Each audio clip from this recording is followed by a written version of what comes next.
ತಮ್ಮನ ಸುಖ ಸಂತೋಷಕ್ಕೆ ಅಡ್ಡಿಬಾರದ ರಂಗನಾಥನು ಆತನಿಗೆ ಇನ್ನೂ ಹೆಚ್ಚಿನ ಅನುಕೂಲ ಮಾಡಿಕೊಟ್ಟಿರುವನು.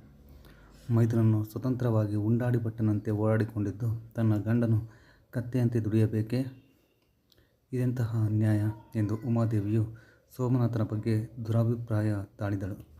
ಸೋಮನಾಥನಿಗೆ ಪ್ರತಿದಿನ ತಪ್ಪದೆ ಚಪಾತಿ ಮಾಡಿಕೊಡಬೇಕು. ಆತನು ಗರಡಿ ಮನೆಗೆ ಹೋಗುವುದರಿಂದ ದಿನಕ್ಕೆ 2 ಸೇರು ಹಾಲು ಕುಡಿಯುವನು.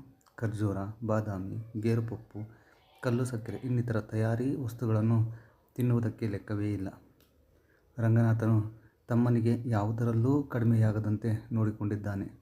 ಖರ್ಚಿಗೆ ಬೇಕಾಗುವಷ್ಟು ಹಣವನ್ನು ಕೊಡುತ್ತಿರುವನು. ಅಣ್ಣನು ತಮ್ಮನ ಮೇಲಿಟ್ಟಿರುವ ಪ್ರೀತಿಯನ್ನು ಕಂಡು ಉಮಾದೇವಿಯು ಅಸೂಯೆಗೆ ಬಲಿಯಾದಳು. ಗಂಡನನ್ನು ತನ್ನಂತೆ ಮಾಡಿಕೊಳ್ಳಲು ಮೈದುನನನ್ನು ಮನೆಯಿಂದ ಹೊರಗೆ ಹಾಕಬಹುದೆಂಬ ದುರ್ಬುದ್ಧಿ ಉಂಟಾಯಿತು. ಅಂದಿನಿಂದ ಗಂಡನ ಉಪಚಾರವನ್ನು ಹೆಚ್ಚಿನ ಆಸಕ್ತಿಯಿಂದ ಮಾಡಲಾರಂಭಿಸಿದಳು. ರಂಗನಾಥನಿಂದ ಆಕೆಯ ಅಂತರಾರ್ಥವನ್ನು ಅರಿಯಲಾಗಲಿಲ್ಲ. ಹಲವು ದಿನಗಳು ಕಳೆದ ನಂತರ ಒಂದು ದಿನ ಮೈದುನನು ಮನೆಯಲ್ಲಿಲ್ಲದ ವೇಳೆಯಲ್ಲಿ ಗಂಡನೊಡನೆ ಪ್ರೀತಿಯಿಂದ ಮಾತನಾಡುತ್ತಾ ಮಾತಿನ ಮಧ್ಯೆ "ನಿಮ್ಮ ತಮ್ಮನು ತಿಂಡಿಪೋತನಂತೆ ಓಡಾಡಿಕೊಂಡಿದ್ದಾನಲ್ಲ" ಎಂದು ಹಾಸ್ಯದ ಧಾಟಿಯಲ್ಲಿ ಹೇಳುವಂತೆ ಹೇಳಿ ನಕ್ಕಳು. "ಓಡಾಡಿಕೊಂಡರಲು ಬಿಡು, ನಿನ್ನ ಗಂಟೇನೋ ಮುಳುಗಿ ಹೋಗುತ್ತೆ" ರಂಗನಾಥನು ಮುಖ ಮುರಿಯುವಂತೆ ಹೇಳಿದ. ಉಮಾದೇವಿಯ ತಲೆ ಮೇಲೆ ಹೊಡೆದಂತಾಯಿತು. ಆದರೂ ಮನಸ್ಸು ತಡೆಯದೆ ಹೀಗೆ ತಿರುಗಾಡಿಕೊಂಡಿದ್ದರೆ ಹೇಗೆ? ಅವನನ್ನು ಹೀಗೆಯೇ ಬಿಟ್ಟು ಬಿಡುವಿರಾ? ಮದುವೆಯೇನೂ ಮಾಡುವುದಿಲ್ಲವೇ ಎಂದು ಕೇಳಿದಳು. ತಮ್ಮನ ಇಷ್ಟ ಯಾವಾಗ ಬರುತ್ತೋ ಆಗ ಮದುವೆ ಮಾಡಿಕೊಳ್ಳಲಿ.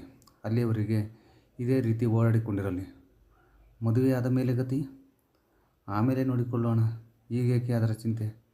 ನೀವು ದುಡಿದು ಸಣ್ಣಗಾಗುತ್ತೀರಿ. ನಿಮ್ಮ ತಮ್ಮ ತಿಂದು ದಪ್ಪ ಆಗುತ್ತಿರಲಿ. ರಂಗನಾಥನಿಗೆ ಸಿಟ್ಟು ಬಂತು. ಉಮಾ, ನಾಲಿಗೆ ಉದ್ದವಾಯಿತು. ಸೋಮನಾಥನ ಬಗ್ಗೆ ವಂಚನೆಯೇನಾದರೂ ಮಾಡಿದರೆ ನಿನ್ನ ಪರಿಣಾಮವೇನಾಗುತ್ತೆ ಬಲ್ಲೆಯಾ? ನಿನ್ನಪ್ಪನ ಮನೆಯಿಂದ ಏನಾದರೂ ತಂದುಕೊಡುತ್ತಿರುವೆಯಾ? ನನ್ನಪ್ಪ ಅಮ್ಮನ ಸಂಪಾದಿಸಿಟ್ಟಿರುವ ಆಸ್ತಿಯನ್ನು ತಿನ್ನುತ್ತಿದ್ದಾನೆ. ನೀವೇನಾದರೂ ದುಡಿದು ಹಾಕುತ್ತಿರುವೆಯಾ? ಹೆಂಡತಿಯ ಮೇಲೆ ಸಿಟ್ಟಾಗಿ ಗದರಿದ ರಂಗನಾಥ. ಉಮಾದೇವಿಯು ಆಗ ಮೌನವಹಿಸಿದರೂ ತನ್ನ ಹೀನಗುಣ ಬಿಡಲಿಲ್ಲ. ಗಂಡನು ತನ್ನೊಡನೆ ಪ್ರೀತಿಯಿಂದ ಮಾತನಾಡುವ ವೇಳೆ ನೋಡಿ ಮೈದುನನ ಮೇಲೆ ಚಾಡಿ ಹೇಳುವಳು. ಇವಳ ಯೋಗ್ಯತೆಯೇ ಹೀಗಿದೆ ಎಂದುಕೊಂಡ ರಂಗನಾಥನು ಕೆಲವೊಂದು ಸಾರಿ ಅವಳ ಮೇಲೆ ಸಿಟ್ಟಾಗುವನು. ಹಲವು ಬಾರಿ ತುಟಿಗಳಲ್ಲಿ ನಕ್ಕು ಸುಮ್ಮನಾಗುವನು. ಸೋಮನಾಥನಿಗೆ ಆ ವಿಷಯವೇನೂ ತಿಳಿಯದು.